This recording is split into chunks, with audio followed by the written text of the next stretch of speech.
যত কূটনৈতিক চাপই আসুক, যত বৈঠকই হোক, পূর্ব ইউক্রেনের দনবাস অঞ্চল থেকে কিছুতেই পিছু হটবেন না রাশিয়ার প্রেসিডেন্ট ভ্লাদিমির পুতিন। আলাস্কায় ট্রাম্প পুতিনের বৈঠক, হোয়াইট হাউসে জেলেনস্কির সঙ্গে ইউরোপীয় নেতাদের আলোচনা, সবকিছুর মূল এজেন্ডা এখন দনবাস। পূর্ব ইউক্রেনের এই শিল্পাঞ্চলটি গত এক দশক ধরে রক্তক্ষয়ী সংঘর্ষের কেন্দ্রবিন্দু।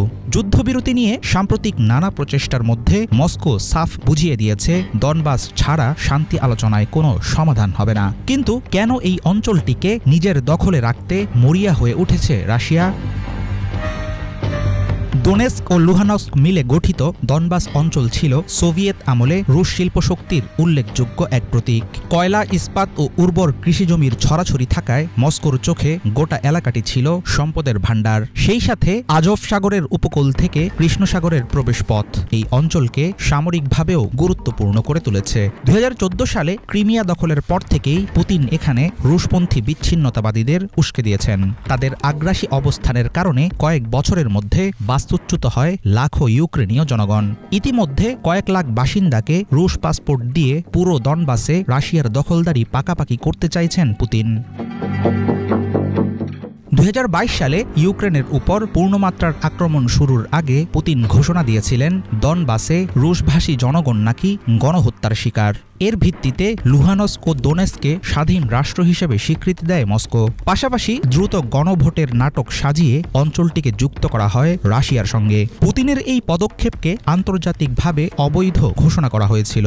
বর্তমানে দনবাসের একটি অংশ ইউক্রেনের হাতে আছে ঠিকই, কিন্তু এর বাইরে প্রায় পুরো লুহানস্ক ও দোনেস্কের বড় অংশ নিজেদের নিয়ন্ত্রণে নিয়েছে রাশিয়া। পূর্ব ইউক্রেনের এই শিল্পাঞ্চলকে পুতিন দেখছেন তার বৃহত্তর রাশিয়া স্বপ্নের অন্যতম মূল ভিত্তি হিসেবে। ইউক্রেনের জন্য দনবাস ছেড়ে দেওয়া রাজনৈতিকভাবে আত্মহত্যার সমান। জেলেনস্কি বরাবরই বলে এসেছেন 1 ইঞ্চি জমিও তিনি ছাড়বেন না। বিভিন্ন জরিপে দেখা গেছে বেশিরভাগ ইউক্রেনীয় রাশিয়ার কাছে নিজেদের কোনো ভূমি ছাড়তে রাজি নয়। তাদের যুক্তি, যে অঞ্চলের মানুষ দখলদারিত্বে ভুগছে, আরও এলাকা ছেড়ে দেওয়ার মানে হচ্ছে নতুন জনগোষ্ঠীকে রাশিয়ার নিপীড়নের নিচে ঠেলে দেওয়া।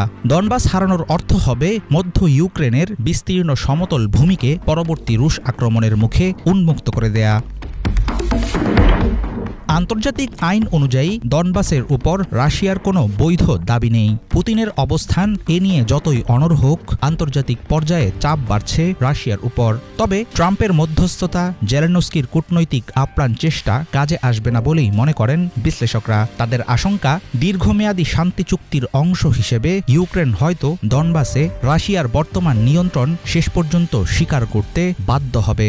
এই লড়াই এখন শুধু জমি দখলের নয়, বরং আগামীতে ইউক্রেন ইউরোপের সঙ্গে কেমন আচরণ করবেন পুতিন, সেটাও অনেকাংশে নির্ধারিত হবে এর মধ্য দিয়ে। হাফিজুল ইসলাম, বাংলা ভিশন।